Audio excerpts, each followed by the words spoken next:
उत्तर प्रदेश मुरादाबाद से श्रीपाल सिंह राणा की रिपोर्ट। कुंदर की विधानसभा 29 में जनसभाओं का दौरा हुआ शुरू। आज पहली जनसभा चंद्रशेखर आजाद बहुजन समाज आजाद पार्टी के राष्ट्रीय अध्यक्ष ने कुंदरकी में अपने प्रत्याशी चांद बाबू के लिए वोट मांगे और देश की सभी पार्टियों पर सदा निशान हिंदी गठबंधन हो चाहे भारतीय जनता पार्टी सभी पर निशाना साधते हुए सभी पार्टियों को बताया दलित विरोधी और मुसलमान के सबसे बड़े हमदर्द और रहनुमा बनकर उभरने की नई तरकीब अपनाते हुए नजर आ रहे हैं। चंद्रशेखर रावण नगीना से सांसद बनने के बाद नदी की जनता की तारीफों की पुल बंदे और कह दिया तुम भी यहाँ पर एक बार चंद्रशेखर को अपना नेता बना लो और उसके प्रत्याशी को जिता दो, फिर देखना अधिकारी है आपके लिए कुर्सी छोड़कर खड़े हो जाएंगे और आपसे पूछेंगे आप चाहोगे तो दम बैठेगा गाड़ी पर, आप चाहोगे तो और अधिकारी बैठेंगे। आपकी ताकत को सभी पार्टियों इस्तेमाल करती आई है लेकिन दिया कुछ नहीं। इस तरह की बातें करते हुए चंद्रशेखर ने भारतीय जनता पार्टी को अपना सबसे बड़ा दुश्मन बताते हुए सदा निशान लिए दिखाते हैं। पूरी खबर मुरादाबाद।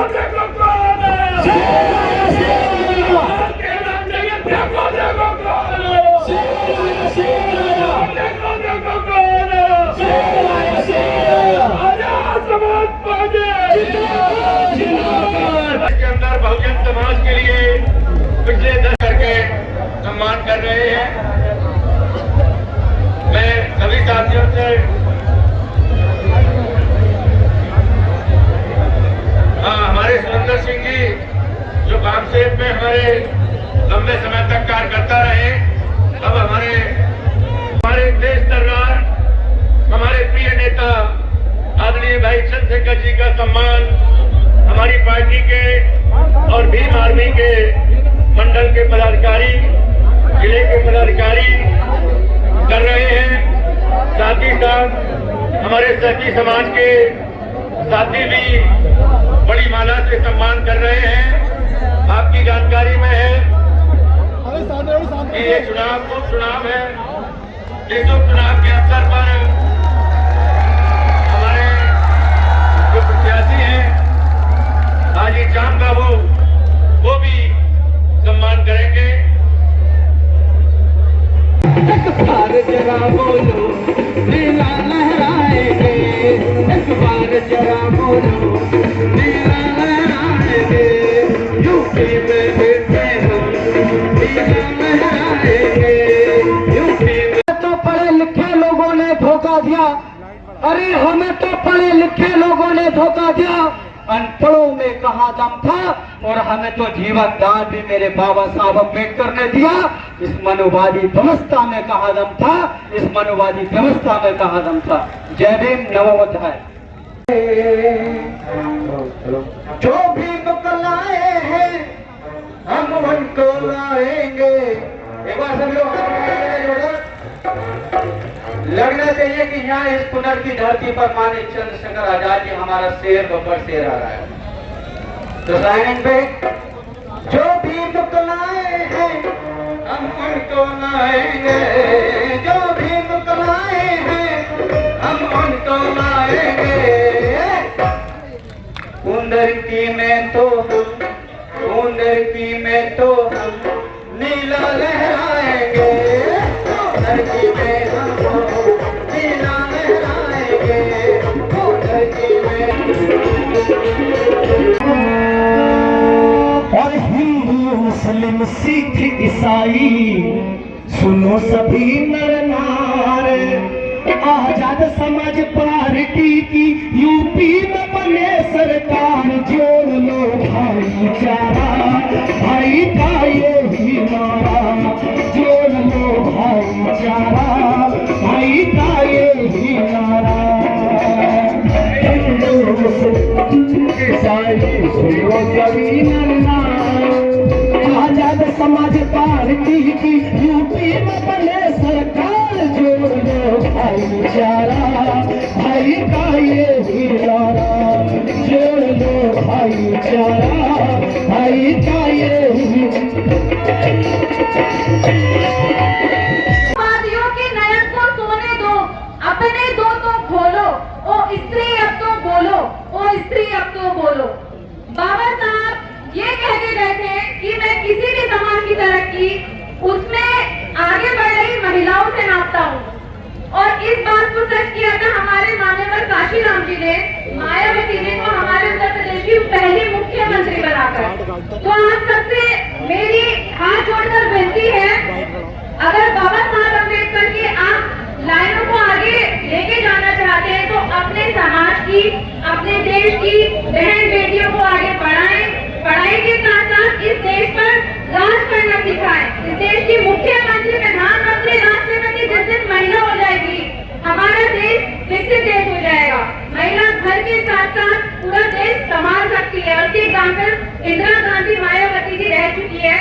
अंतिम में सबको जय भीम, जय भारत।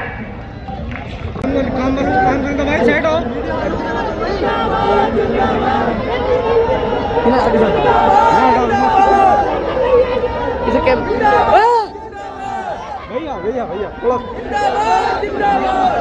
अरे नीचे करो भाई।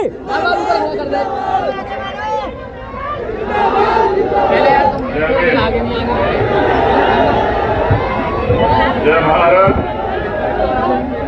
जय संविधान, जय मंडल, जय जोहार। आज अरे भाई साहब मुदरकी विधानसभा में तो आगे खड़े हो जाओ यार। एक चुनावी सभा में जब मैं अपनी बात को शुरू कर रहा हूं तो सर्वप्रथम मैं सभी धर्मों में जन्मे सभी संतों, गुरुओं और महान पुरुषों को नमन करता हूं। उनमें भी राष्ट्रपिता ज्योतिबा फूले, छत्रपति साहू जी महाराज, डॉक्टर बाबा साहब अम्बेडकर, संत राम बीए प्रजापति, बाबू जगदेव प्रसाद कुशवाहा, जननायक कपूरी ठाकुर, महामना रामस्वरूप वर्मा, चौधरी चरण सिंह जी, कोतवाल धन सिंह गुर्जर जी और मान्यवर दीना माना वाल्मीकि साहब के साथ साथ हमारे राजनीतिक गुरु मान्यवर साहब श्री काशीराम जी को भी नमन करता। और आज इस सभा में उपस्थित कुंदरकी विधानसभा की महान जनता का जो बहुत बड़ी संख्या में यहाँ उपस्थित हुई है, मैं दोनों हाथ जोड़ के बहुत बहुत धन्यवाद करता हूँ। बहुत जबरदस्त गर्मी है और ट्रेन छोटा पड़ गया है। मैं नौजवान साथियों का, उनके जोश का दिल की गहराइयों से धन्यवाद देता हूँ। गर्मी बहुत है, लेकिन ये गर्मी भी नौजवानों के जोश को कम नहीं कर पा रही है। साथ साथ बहुत बड़े पैमाने पर यहाँ उपस्थित मातृशक्ति बहनों, माओं का भी मैं, जो सभा के चारों तरफ जगह जगह पर बैठी हैं, मैं उनका भी बहुत बहुत धन्यवाद करता हूँ। इस मंच पर उपस्थित आजाद समाज पार्टी, भीम आर्मी के सभी सम्मानित नेताओं का, यहाँ इस चुनावी सभा में कार्य कर रहे सभी नेताओं, कार्यकर्ताओं का, विधानसभा के प्रभारियों का, जिले संगठन बूथ सेक्टर के स्वाभिमानी नेताओं का, प्रदेश के अध्यक्ष जी का, उनकी टीम का मैं दिल की गहराइयों से बहुत बहुत धन्यवाद करता हूं। साथ साथ हमारे लीगल सेल का, मिशन 78 की टीम का और किसान मोर्चा की टीम का भी मैं धन्यवाद करता हूं। जब मैं यहाँ के लिए चला था तो मेरे मन में ये बात थी कि गर्मी बहुत ज्यादा है और सभा की तैयारी कैसी होगी, लेकिन जैसे जैसे मैं आगे बढ़ता रहा और आप लोगों का ये ऐतिहासिक हुजूम देख के मेरा मन कहता है कि कुंदरकी विधानसभा हम लोग बहुत अच्छे मतों से जीत रहे हैं। इसके लिए मैं आपको अभी से बधाई देता हूं। मेरे पास इंटेलिजेंस की रिपोर्ट भी है, जो रिपोर्ट ये कहती है कि भाई चांद बाबू ने जिस तरह से लंबे समय से यहाँ मेहनत की है और पिछली बार भी 2022 में जब उनको मौका मिल रहा था तो उनसे वो मौका छीनकर उनकी मेहनत को खामोश कर दिया गया। इस बार यहाँ के नेताओं ने, यहाँ के कार्यकर्ताओं ने, यहाँ की टीम ने ये तय किया कि भाई चांद बाबू जो ईमानदार छवि के और संघर्ष करने वाले और कुदरती में बदलाव करने वाले नेता हैं, उनको हमें मौका देना चाहिए। तो मैं आप सबका आभार प्रकट करता हूं कि आपने उस फैसले को दिल से स्वीकार किया। साथ साथ जिन साथियों को मौका नहीं मिला है, हमारे डॉक्टर साहब, मशकूर भाई और तमाम साथी, मैं उनसे भी कहना चाहता हूं कि उनको ज्यादा मेहनत करनी है कि उनकी मेहनत को देखकर पार्टी ये फैसला ले कि अगली बार आने वाले विधानसभा चुनाव में उनको भी कहीं ना कहीं मौका देके आगे बढ़ने का, आपकी सेवा करने का अवसर प्रदान किया जाए। सम्मानित साथियों, ये चुनावी सभा है। सबसे पहले तो चुनाव पे हम लोग बात करेंगे कि चुनाव क्यों होते हैं और चुनाव से क्या बदलाव होते हैं। चुनाव क्या बदलाव के लिए होते हैं या चुनाव सिर्फ एक अवसर होता है कि जनता चुनाव में भागीदार बने और फिर अपने घरों में जाके बैठ जाए। इसके लिए हमें बाबा साहब अम्बेडकर को सुनना और समझना पड़ेगा। बाबा साहब अम्बेडकर ये कहते थे कि political power is the master की, राजनीतिक सत्ता वो चाबी है जो आपकी सारी परेशानियों का हल कर देगी। और उन्होंने ये नहीं कहा कि अगर राजनीति में भागीदारी नहीं करोगे, राजनीति में हिस्सेदारी नहीं करोगे तो इसका सबसे बड़ा नुकसान ये होगा कि अयोग्य लोग आपके ऊपर शासन करेंगे। आज जो सरकारें सत्ता में बैठी हैं, वो सरकारें न नौजवानों की सुनती है, न किसानों की सुनती है, न महिलाओं की सुनती है, न कर्मचारियों की सुनती है, यहाँ तक कि अपनी पार्टी के कार्यकर्ताओं की भी नहीं सुनती है। वो सिर्फ तानाशाही करती है। उत्तर प्रदेश में क्या हाल है आपको देखना समझना पड़ेगा। कोई भर्ती ऐसी नहीं है जिसमें घोटाला ना होता। ना है जोर कितना बाजू में कातिल में, और वक्त आने दो बता देंगे तुझे आत्मा, हम अभी से क्या बताएं क्या हमारे दिल में। बहुत बहुत शुक्रिया, बहुत बहुत धन्यवाद, बहुत बहुत धन्यवाद माननीय राष्ट्रीय अध्यक्ष जी को। आज आपने लाएंगे कच्चे में पक्के में उनके साथ रह के अगले 2 साल इतनी मेहनत करेंगे कि 2027 में इस भारतीय जनता पार्टी की सरकार को उखाड़ के फेंक देंगे। मेरी बात इसलिए आपसे कहना चाहता हूं, इनके पास एक रास्ता है कि ये मेरा जीवन खत्म कर दें, क्योंकि जीते जी मैं इन पर रुकने वाला नहीं। और वो नोट नहीं बना दो चंद्रशेखर आजाद को खरीद ले जाना, वो नोट नहीं बना जो चंद्रशेखर आजाद के रास्ते को रोक दे। लेकिन मेरी ताकत तो आप ही हो, मेरे पास आपके अलावा क्या है। उनके पास बड़ा बड़ा मीडिया हाउस है, बड़े बड़े नेता है, मेरे पास तो मेरे नेता लोग ये खड़े हैं। मेरे पास मेरे तो मुख्यमंत्री भी आप हो, मेरे तो मंत्री भी आप हो, विधायक सांसद भी आप हो, मेरे पास तो आपके अलावा कुछ नहीं है। मैं बहुत सपनों में नहीं रखना चाहता।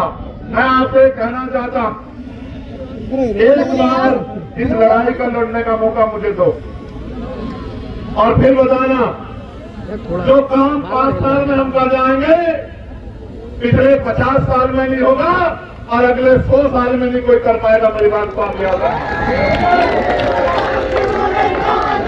ऐसे स्कूल बनाएंगे, ये नौजवान साथियों सुनो, ऐसे स्कूल बनाएंगे कि प्राइवेट स्कूल की तरफ कोई गरीब देखेगा नहीं, अमीर भी नहीं देखेगा, सरकारी स्कूल में अपने बच्चों को लेके आएगा। ऐसे स्कूल बना के दिखाएंगे, ऐसे हॉस्पिटल बना के दिखाएंगे कि प्राइवेट की तरफ कोई झाकेगा नहीं, सरकारी अस्पताल में लोग अपना इलाज कराने आएंगे और कोई प्राइवेट हॉस्पिटल का डॉक्टर भी सरकारी अस्पताल में इलाज कराने आएगा। ऐसी सड़कें बनाएंगे, ऐसी सड़कें बनाएंगे कि सड़कों को देख के ऐसा लगा करेगा कि ये सड़क है या फर्श है। मेरी बात को आप याद रखना। ऐसे नियम और कानून बनाएंगे कि गरीबों को कोई सता नहीं पाएगा। ऐसी व्यवस्था करेंगे कि धर्म और जाति के आधार पे कोई किसी मजहब का, कोई किसी व्यक्ति का शोषण नहीं कर पाएगा। ऐसे कानून व्यवस्था देंगे कि कोई किसी गरीब की बच्ची की तरफ आंख उठा के नहीं देख पाएगा। मेरी बात को आप याद रखें। ऐसा माहौल देंगे कि नौजवानों को धोख लगा के रोजगार देंगे, कुटीर उद्योग लगा के महिलाओं को रोजगार देंगे और सबको लेकर आगे बढ़ेंगे। पूरे प्रदेश को ताकत देने का काम करेंगे। लेकिन शुरुआत आप कुदरती में करा देना और कुदरती से रिजल्ट देकर भेजना और एहसास करा देना कि आने वाला समय आजाद समाज पार्टी का है। बहुत बहुत धन्यवाद। जय भीम, जय भारत, जय संविधान, जय मंडल, जय जोहार। और ये देख रहे हो ये क्या है? ये केतली तो है, लेकिन ये अलादीन का चिराग भी है। इसे वोटों से भर देना और जब 13 तारीख को वोटों से भर दोगे तो 23 तारीख को जब भी ढक्कन खोला करोगे तो इसमें से अलादीन के चिराग में से जो निकलता है वो चांद बाबू के रूप में निकला और समस्या बता दिया करना और ये आपकी लड़ाई लड़ने का काम करेगा। कर दोगे नहीं कर दोगे मदद? तो ऐसे मुट्ठी बंद करो, खड़े हो जाओ अपनी अपनी जगहों पे, अपनी अपनी जगहों पे खड़े हो जाओ ऐसे मुट्ठी बंद करके। आवाज दो, आवाज दो। जय भीम, जय भारत, जय संविधान, जय मंडल, जय जोहर। और हमारा विधायक कैसा हो? हमारा विधायक कैसा हो? का विधायक कैसा हो? गरीबों का विधायक कैसा हो? जवानों का विधायक कैसा हो? व्यक्तियों के सम्मान करने वाला विधायक कैसा हो? बहुत बहुत धन्यवाद। आप सबके लिए मंगल कामनाएं। बहुत बहुत धन्यवाद। हर एक शख्स का धन्यवाद करता हूँ और जो वादा विश्वास उन्होंने मुझ में दिखाया था मैं बदल देता हूँ। मेरे खून का एक कतरा हमेशा उनके लिए समर्पित रहेगा और जब तक मैं जीऊंगा उनकी लड़ाई को मैं हर पड़ल में लड़ने का काम करूंगा, उनकी ताकत बनाने का काम करूंगा। मैं आपको भी कहता हूँ यहाँ बड़े बड़े नेता आएंगे, बड़े बड़े कुर्ते वाले आएंगे, बहुत बड़े बड़े नाम वाले आएंगे और वो सब आपको ये कहेंगे कि भाई ऐसा मत करो, वैसा मत करो। लेकिन आप बताओ क्या इस एक से उत्तर प्रदेश की सरकार बदल जाएगी? क्या इस एक से उत्तर प्रदेश की सरकार बन जाएगी? ना बन सकती, ना गिर सकती। लेकिन एक काम जरूर होगा, जो लोग आपको अपना गुलाम समझते हैं उनको ये सबक जरूर लग जाएगा कि अगर इनसे वोट लोगे और इनका काम नहीं करोगे तो ये अपना फैसला भी बदल सकते हैं, ये किसी और को भी ताकत दे सकते हैं। मैं तो आपसे कह रहा हूं आपको वोट डालनी है। मेरी दो बातों पर गौर कर लो। पहली ये कि ये मत सोचो कि चांद बाबू लड़ रहा है, ये सोचो कि हम खुद चुनाव लड़ रहे हैं। ये सोचो कि हम खुद चुनाव लड़ रहे हैं और इसलिए लड़ रहे हैं कि हमें ताकत चाहिए इन गरीबों के आंसू पूछने के लिए, इन पे होने वाले जुल्म को रोकने के लिए, अपने भाइयों को रोजगार देने के लिए, अपने टूटे हुए कच्चे मकानों को पक्के बनाने के लिए और अपनी हिस्सेदारी के लिए। इस बात को सोच के मैदान में उतरो। हम बाबा साहब के सिपाही हैं। बाबा साहब ने कहा था कि ये वोट हमारा हथियार है और हथियार का प्रयोग समझदारी से करना चाहिए। अगर हथियार का प्रयोग समझदारी से नहीं किया तो आपको नुकसान होता है। दो धारी तलवार है। अगर आपने जिम्मेदारी से समझदारी से मेहनत करके वोट दी तो हाजी श्याम बाबू जीतेंगे और आपकी ताकत बनेगी। और गलती से आपने किसी और को वोट दी तो वो जीते हारे, लेकिन आपकी ताकत नहीं बनेगी। क्योंकि आप पे जब जुल्म होता है तो कोई आता है आपके गली में, आपके घर में पूछने के लिए कि क्या हालत बताओ। आज जो जुल्म हो रहा है कोई पूछने आता है क्या? तो जब आज नहीं आता तो कल क्या आएगा? इसलिए मैं आपसे कहना चाहता हूं आज से आपको 17-18 दिन बचे। आपको खुद से योद्धा बन के बहादुर साथी बनके मैदान में आना है और घर घर जाके लोगों को जागरूक करना है। एक एक वोट को तैयार करना है और 13 तारीख को जब वोट पड़ेगा एक एक वोट को बूथ तक पहुंचाना है और साबित करना है कि आपका मुकाबला कोई भाजपा कर नहीं सकती। आपका मुकाबला अगर कर सकते हो तो आप, और आप अगर आपको कोई रोक सकते हो तो आप अगर ठान लोगे तो आपको कोई नहीं रोक सकता। इसलिए मैं आपसे कहना चाहता हूँ कि अभी से कमर कस लो और जो परिवार बेघर करने की तैयारी संभल में की जा रही है, कल हमारी टीम उन परिवारों से मिलने जाएगी और अगर उनके साथ जुल्म करने का काम किया सरकार ने तो इस सरकार की ही सीट बजाने का काम हम लोग करेंगे। हम लोग टेंशन नहीं करेंगे। मैं आपको ये भी कहना चाहता हूँ, लोकल क्षेत्र यहाँ के क्षेत्रीय तौर पे कई समस्याएं मेरे सामने आई है। रामगंगा नदी बरसात में ओवरफ्लो होने के कारण किसानों की फसलों को नुकसान होता है हर वर्ष और उनको मुआवजा भी नहीं मिलता। मैं आपको विश्वास दिलाता हूँ कि इस बार रामगंगा नदी ओवरफ्लो नहीं होगी और न ही वो किसानों की फसलों को नुकसान करेगी। आप अपने वोट का फैसला आजाद समाज पार्टी के पक्ष में रखना, अधिकारियों को वहां ले जाके उस परेशानी को हल करने का काम चंद्रशेखर आजाद कराएगा। ये मैं आपको विश्वास दिलाता हूँ। जागरण नदी, जेतिया, फिरोजपुर, मल्लूपुरा में पुलिया की व्यवस्था नहीं है, जिनकी वजह से लोगों को आने जाने में काफी मुश्किल का सामना करना पड़ता है। ये छोटी समस्याएं हैं, लेकिन मैं इसलिए आपका ये कह रहा हूँ कि आपके नेताओं को सोचना चाहिए कि उन्होंने आज तक इस क्षेत्र में क्या किया है। ये पुलवा भी वो बनवा नहीं पाए और लोगों की परेशानियां भी हल नहीं कर पाए। दोनों ब्लॉक कुंदरकी व मुंडा पांडे में अस्पताल की व्यवस्था बहुत खराब है। वहाँ अस्पताल तो है लेकिन अस्पताल ना होने के बराबर है। साथ साथ डिंगरपुर रोड में लगभग 10 वर्षों से खराब है, जिसके कारण आए दिन हादसे होते रहते हैं। हर वक्त कई लोगों की मौत होती है। तो आप ये महसूस करो, जिनको आपके महीने से फर्क नहीं पड़ता उनको आपके रोटी रोजगार की चिंता होगी क्या? होगी क्या? तो फिर आप समझो कि ये कुर्सी पर बैठे लोग आपके नहीं हैं। और आधार कार्ड संशोधन के लिए मुरादाबाद में बहुत लंबी लंबी लाइनें लगती हैं। दोनों ब्लॉक कुंदरकी और मुंडा पांडे में आधार सेंटर होना चाहिए। ये मैं विधायक जी से कहूंगा कि जनता आपको मौका देगी, 2 नहीं 200 सेंटर इस क्षेत्र में बनवा देना कि यहाँ की जनता को परेशानी ना हो। अब मैं आपसे कहना चाहता हूँ कि आप चाहते हो कि मुझे आपकी सेवा करने का मौका मिले? आप उठा के बताओ, उठा के रखने तभी माना जाएगा कि आप मुझसे सेवा करवाना चाहते हैं। नीचे करो। तो लोकतंत्र में ये मौका मुझे कैसे मिल सकता है? बताओ कैसे मिल सकता है? जब आप अपनी उंगली से ये फैसला कर दो कि चंद्रशेखर आजाद के हाथों को मजबूत करना है, उसको कमजोर नहीं छोड़ना, उसको इतनी ताकत देनी है कि वो कलम से हमारी जिंदगी के फैसले लिख सके, गरीबों को उनका हक अधिकार दिला सके। और फिर आपसे कह रहा हमारा मुनागा भी वही मेरी तरफ गौर से देखो, मेरी तरफ गौर से देखो, बताओ तुम में और मुझ में कुछ अलग अलग है क्या? तुम और मैं एक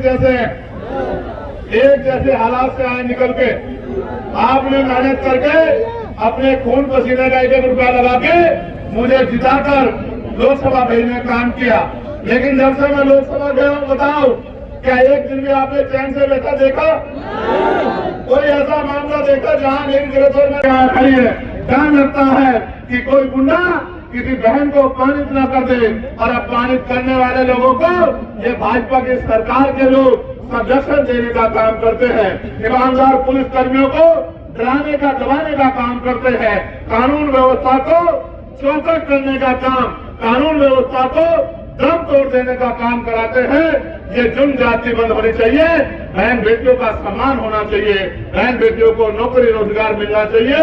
और धर्म के नाम पे जो हिंसा हो रही है, जिस तरह से अनेक धर्मों के महापुरुषों को, वीर को, पैगंबरों को, जिस तरह से गुरुओं को अपमानित किया जा रहा है, उनके खिलाफ हिंसा का माहौल बनाया जा रहा है, उनके खिलाफ अपमानजनक टिप्पणी की जा रही है और देश को अस्थिर किया करने का प्रयास किया जा रहा है।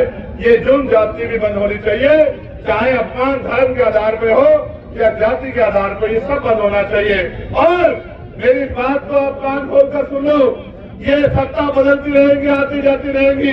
75 साल से आप देख रहे हैं, सत्ता आती है, वादे करती है, चली जाती है।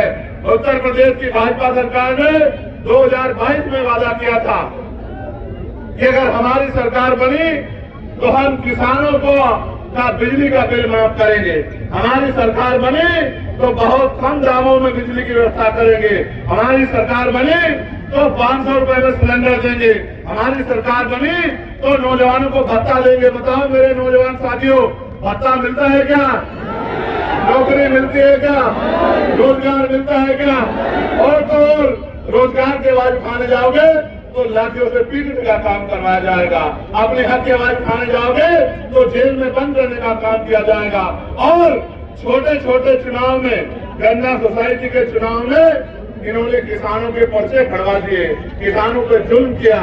और मुझे तो पीड़ा इस बात की है कि जिन पे जुल्म हो रहा है वो चुप्पी थाम के बैठे हैं। अब वक्त आ गया है कि गुलामी की बेड़ियां काट दो, अब वक्त आ गया है कि एकजुट होकर अपनी ताकत बना लो, अब वक्त आ गया है कि अपने अधिकारों की लड़ाई खुद लड़ो, अब वक्त आ गया है कि अपनी वोट से और वोट की चोट से अपने ऊपर हुए के जुल्म का हिसाब दो। नौजवान साथियों, आप ये जानते हैं, ये नीला पट्टा ये आत्मसम्मान का स्वरूप है, ये नीला पट्टा समानता का स्वरूप है, ये नीला पट्टा बाबा साहब अम्बेडकर का रूप है।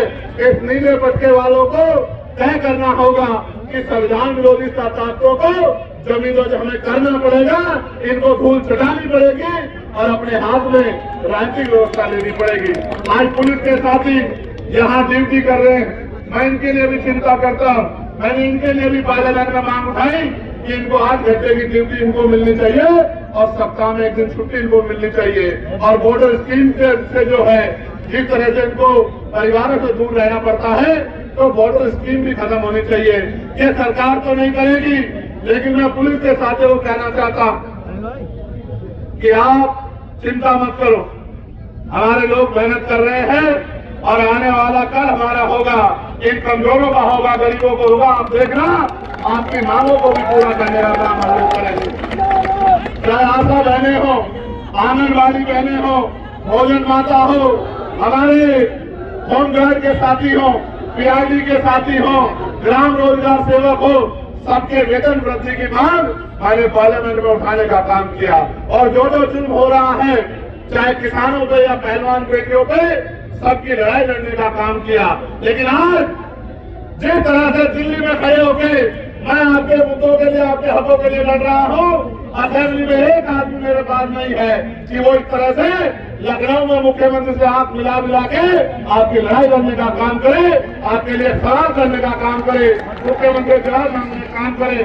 तो लड़की के मेरे साथियों, आप नहीं चाहते कि हमारी ताकत और बढ़नी चाहिए? बताओ, चाहते नहीं चाहते हो?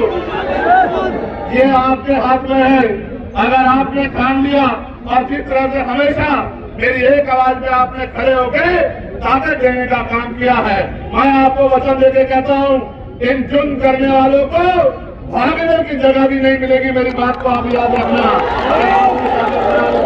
आज जो जुल्म कर रहे हैं, ये पिंजरों में जाके बैठ जाएंगे।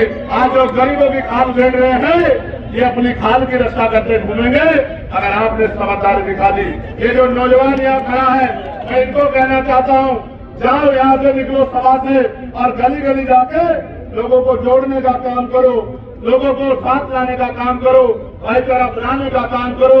इस देश की एक ही पहचान है, वो हमारी एकता है। उस एकता को मजबूत करने का काम करो, गरीबों का सहारा बनो, कमजोरों की आवाज बनो, मजलूमों के साथी बनो और एकजुट होकर इस नाइंसाफी के खिलाफ जंग को मजबूत करो। जब मुझे मौका मिला, हमारे पार्लियामेंट में सबसे ज्यादा मौकों पे हर हक की आवाज को उठाने का काम किया। लेकिन कभी कभी तकलीफ होती है कि असेंबली में जिस तरह से उत्तर प्रदेश में कानून बन रहे थे, नजरूल का कानून बना दिया हो लोगों की जमीन हटने के लिए, और एक और उत्तर प्रदेश में एक और बात चल रही है कि उत्तर प्रदेश की सरकार कानून को नहीं मानती, उत्तर प्रदेश की सरकार संविधान को नहीं मानती, उत्तर प्रदेश की सरकार बुलडोजर से न्याय करती है। मैं आपको विश्वास दिलाता हूँ कि जिन घरों में बुलडोजर चलाया गया है, ताकत बनने दो, इन सब घरों को इससे भी मजबूत बना के देने का काम हम लोग करेंगे। बहुत बढ़िया, बहुत शानदार।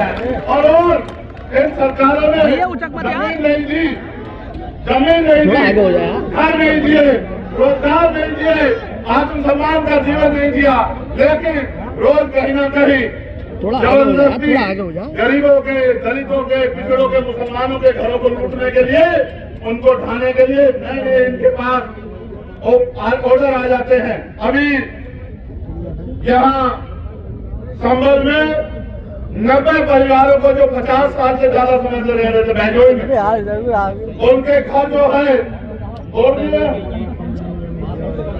सील लगा दिए। आप ये बताओ, सरकार गरीबों को यहाँ पे मुरादाबाद में आपकी आज जनसभा है, क्या कहना चाहेंगे इस मौके पर? सर आज जनसभा की है, क्या कहना चाहेंगे? देखिए, कल हमारी जनसभा मीरापुर में और आज हमारी जनसभा उदरकी में। आप भी जानते हैं कि यहाँ जो लोग आए हैं इतनी बड़ी संख्या में कि उनको कंट्रोल करना मुझे भी भारी पड़ा। ये इस बात का उदाहरण है कि जो आने वाला समय है वो आजाद समाज पार्टी के पक्ष में। उदरकी में हमारे प्रत्याशी हाजी चांद बाबू उन्होंने बहुत मेहनत की है। हमारी टीम आजाद समाज पार्टी, हमारे लीगल सेल, मिशन 17, किसान मोर्चा, सब लोगों ने बहुत मेहनत की है। जनता में उत्साह है, बाकी पार्टियों में उत्साह नहीं है, लेकिन आजाद समाज पार्टी भी आर्मी कार्यकर्ता में उत्साह है। मेरा विश्वास है कि जनता का आशीर्वाद रहा तो आजाद समाज पार्टी बहुत अच्छे मतों से उदरकी विधानसभा जीतेगी। कोई और सवाल? एक बात मुझे आपसे कहनी, जिस तरह से बहराइच में जुल्म हो रहा, जिस तरह से मुजफ्फरनगर के बुढ़ाना में जुल्म हो रहा, जिस तरह से यहाँ बैजोई में, संभल में 90 घरों को चिन्हित कर देगा तोड़ने के लिए। आप ये याद करो कि सरकार का काम घर बसाना होता है, घर गिराना नहीं होता।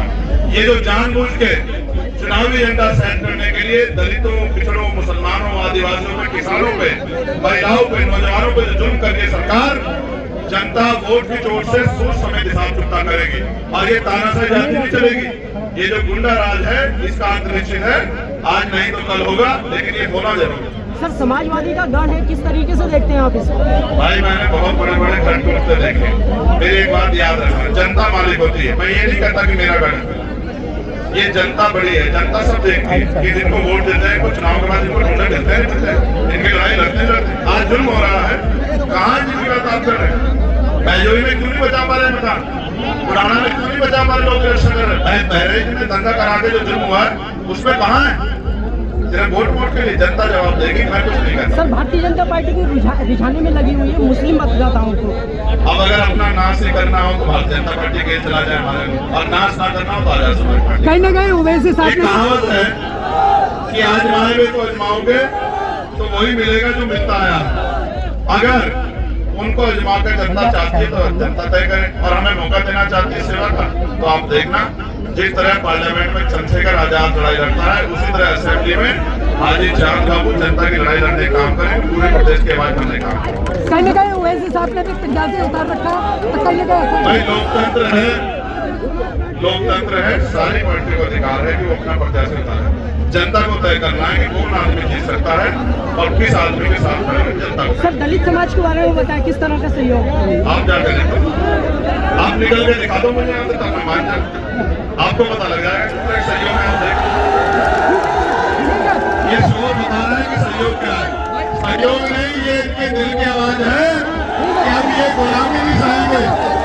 बहुत बहुत धन्यवाद नौजवान।